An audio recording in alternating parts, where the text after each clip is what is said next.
Corey Brooks, welcome to Washington Times Higher Ground. You know, you are known as the rooftop pastor, and you're given that title for a reason. You spent nearly a year living on top of a roof. Talk about what led you to make that decision.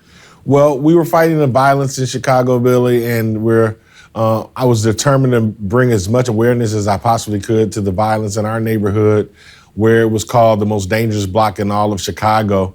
We decided we wanted to do something about it. We wanted to turn it around, and we've been working really hard to do that. So we put 8 training containers together and put a roof deck on top with some tents, and I decided I'm going to stay there until we raise enough money to build a community center. And that community center is an 89,000 square foot center, $35 million. And so after almost a year, we raised about $30 million. And we had over 20,000 new donors from all across America who are concerned about what's going on in Chicago. And now we're endeavoring to build this center so that we can continue our fight against poverty and violence. Now, I want to talk about the center. I want to talk about the issues in the community a little bit more. But before we do, I don't want to glaze over the fact that you were up on that roof almost a year, as I mentioned, and you are a pastor, you're a dad, you're a granddad, you've got a family, and yet you took your entire life, brought it up to that roof. You were separated from everybody. Talk about some of the things that you sacrificed during that nearly 1 year time period. You know, it was a big sacrifice, sacrificing my family, sacrificing time with my church and my leaders, spending time up there on the rooftop to try to bring as much awareness as we could to the violence in Chicago. It called for a big sacrifice, raising the money for that center that we're trying to build, that we're going to build. It called for a major sacrifice. And so I was trying to put everything on the line, to let everyone know the seriousness of the matter. And so it required a lot of time, a lot of energy, a lot of effort, a lot of emotion, a lot of faith. But thankfully, we endured some tough nights, and a lot of people from around America, CEOs and a lot of great people came and spent some nights with me on the roof, so I didn't have to endure it alone. But it was a big sacrifice, but I'm thankful that it's over as well. Well, it's nice to see you in a studio here, because every time you and I spoke before, I would check in with you. You'd be on the roof. You'd have a hat on, gloves on. It was winter. I mean, you think about how cold it was on that roof, and you were doing interviews from up there. As you said, people came out and spent time with you, celebrities, CEOs, and you were raising all of that attention and raising money along the way. What was the goal, and how much did you end up raising? So we were trying to bring a lot of attention, which we were able to garner that. And I really appreciate all the media who allowed us to share on their platforms, including yourself. We were able to reach a lot of people. So over about a year time, we raised $30 million. We had 20,000 new donors, and we have about $5 million more to raise so that we can reach our goal. Our goal is to do it debt-free, and I believe we're going to do it by the time we're finished with construction. We gained a lot of momentum. We were able to put a lot of information out about the violence, a lot of things that people were not aware of that they're now aware of, and so it was a great endeavor, and I'm really thankful and blessed that we had an opportunity to share with the nation. We're talking about the practical elements of it, the money that was raised, and the physical things that it took to bring that money in. But let's talk about some of the spiritual elements of this, because you're a Christian, you're a pastor, you felt called to do this. This wasn't just randomly, I'm going up on this roof. You felt a calling. Let's talk about not just that calling. I'd love for you to speak about that, but what did you learn about God as you were on that roof, suffering at moments through some of those cold nights and days? It really was a calling. I felt led. I felt called of God to go up on the roof and stay there until we had enough money. And I learned so many valuable lessons. One of the lessons that I learned on being on that roof is that the Bible is so real, that when God says he'll never leave you nor forsake you, I know that to be true. I had so many nights where I just felt like, I can't believe I'm doing this. And in those moments, God would give me a level of comfort. And in those moments when I was doubting, should I even be doing that? He would give me a level of courage that blessed me tremendously. And so I learned that through all of that, if you just stay faithful to God, God will stay faithful to you, and he'll bless you and keep you even when you can't keep yourself. That's probably the most valuable lesson that I learned just in my walk with God. It got a lot better.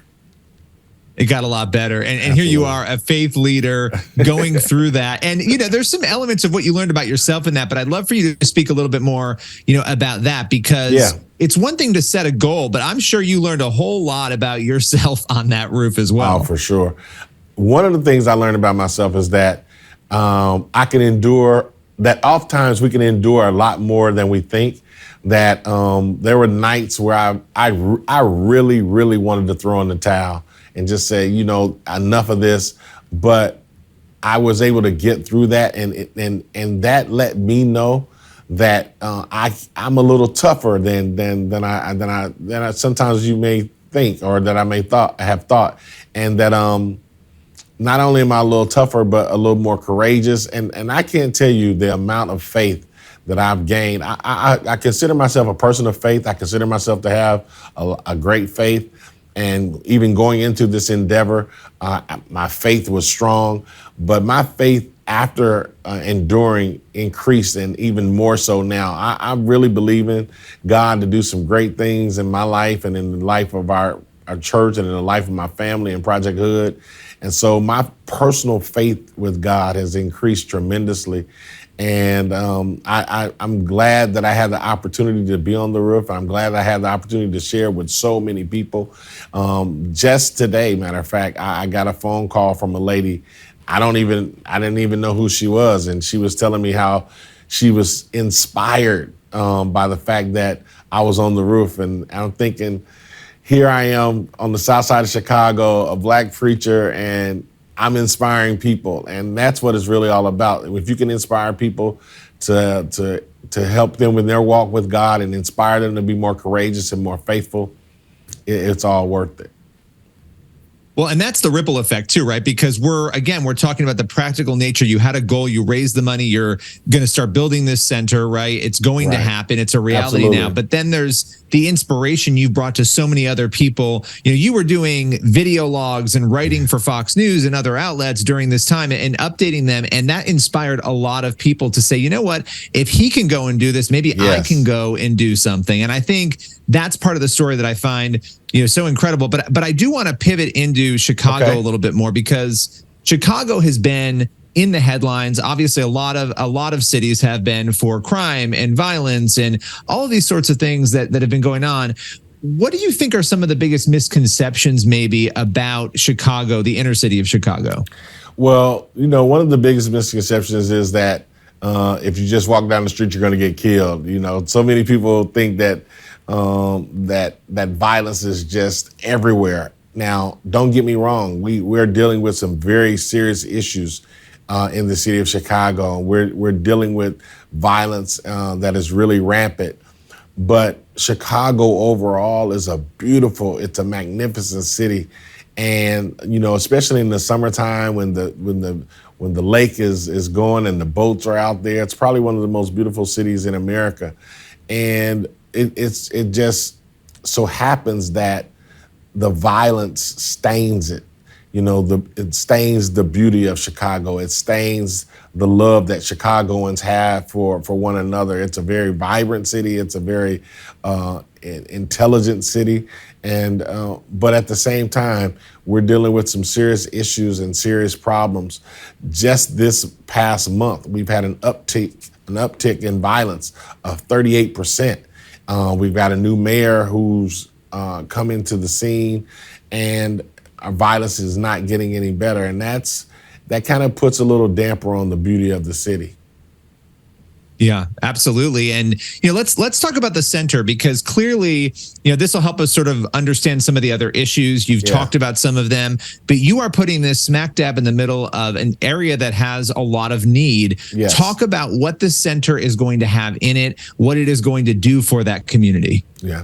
Well, we believe the center is going to be instrumental in helping the city of Chicago and helping our community, helping us to make sure that everyone is empowered, that every individual is empowered to change, and that we're going to give them the tools necessary to help them transform their lives. A lot of times, individuals in our neighborhood, they're lacking the tools that they need to help to transform their lives. We're building this center so that we can supply them with the tools, whether it's counseling, trauma counseling, family counseling services. We also have a construction trade school where we're going to be teaching trades. Our goal is to get individuals out of gangs and putting down guns and picking up hammers and learning how to do electrical things and learning how to do HVAC. So our carpentry program is a very large program and a very big part of our community center.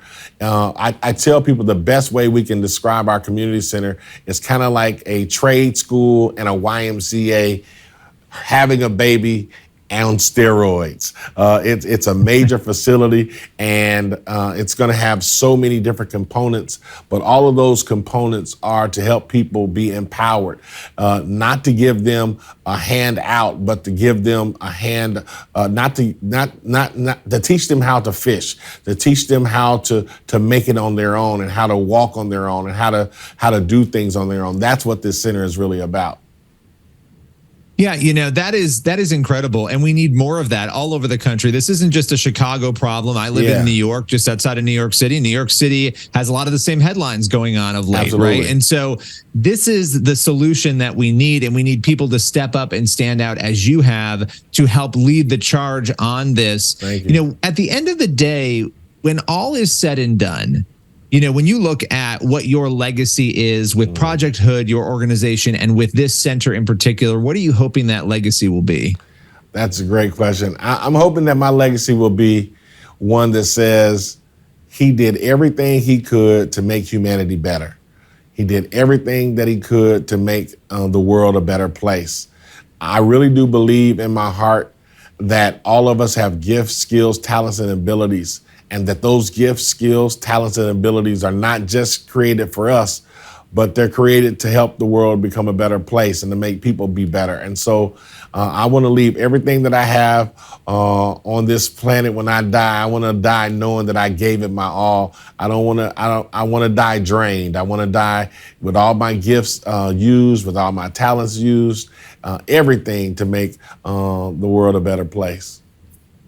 Well, and that's an incredible message to hear, because I do think that the cultural message right now is sort of live for yourself and, work toward a retirement, right? Not that retirement is all bad, but, work toward a time where you just don't have to do anything. And, I share your worldview on that, keep going, keep working, keep moving to make the world a better place. But I want to ask you, this is a loaded question and we probably need 5 hours to fully vet it, but I'm going to just ask you. All right.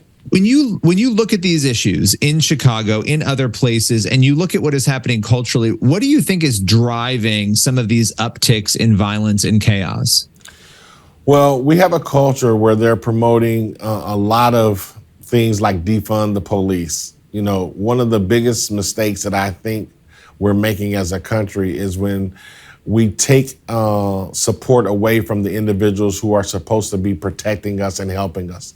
Those individuals, like the police, need all the support that they can get in order to make sure that they're able to do their job. So these ideas, these far left ideas, I think are hurting our country dramatically.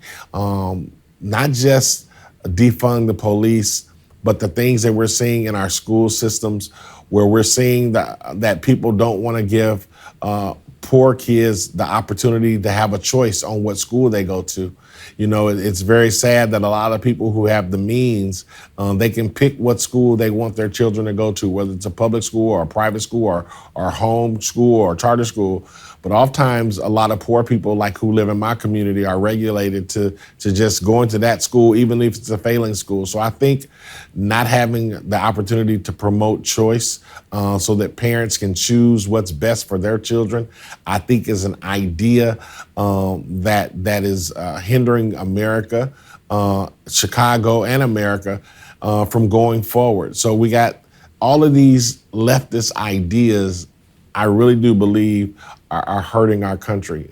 You know, when we talk about things like wokeism, and there's so many issues that I can think about that I believe are teaching people to hate America. And that's one of the biggest mistakes I think that we have in our country going on today.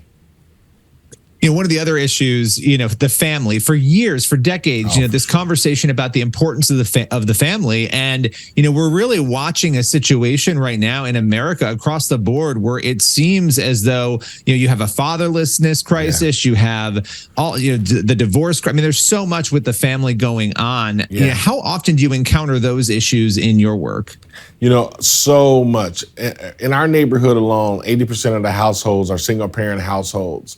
That means that young children, especially our boys, are growing up without fathers. And so they're becoming hostile. They're becoming angry. They're not being affirmed. They feel like they're not being accepted. And as a consequence, they're getting involved in a lot of activities. Most of the individuals who are incarcerated in Illinois are individuals who come from single parent households. That's just not a statistic for Illinois, but it's one that transcends and goes across America as well. So the fact that we're having to deal with these family issues, these family problems is very concerning because if we don't turn the tide, especially in the Black community, you know, I want to be very transparent and very honest that if we don't turn the tide in the Black community as it relates to the family, we're going to continue to go down a cycle of poverty, a cycle of crime, and a cycle of brokenness. And so I'm doing everything I can to make sure that our church, our community, our non-for-profit, that we really focus on reclaiming the Black family and restructuring the family so that it can be the stable part of our culture that it needs to be. Well, and what a powerful message, you know, coming off of Father's Day when we were just commemorating and celebrating fathers to be, you know, discussing. Final question for you. Where can people go if they want to follow your journey as you build this center, as you move forward and open it? Listen, please follow us. Go to projecthood.org. Project Hood. Hood stands for Helping Others Obtain Destiny. Projecthood.org. And you can find out our Twitter pages, all of our social media platforms, and all the information that you need as it relates to the work that we're doing in Chicago. Corey, as always, it was wonderful chatting with you. Thanks for your time. Always. Thank you. Blessings.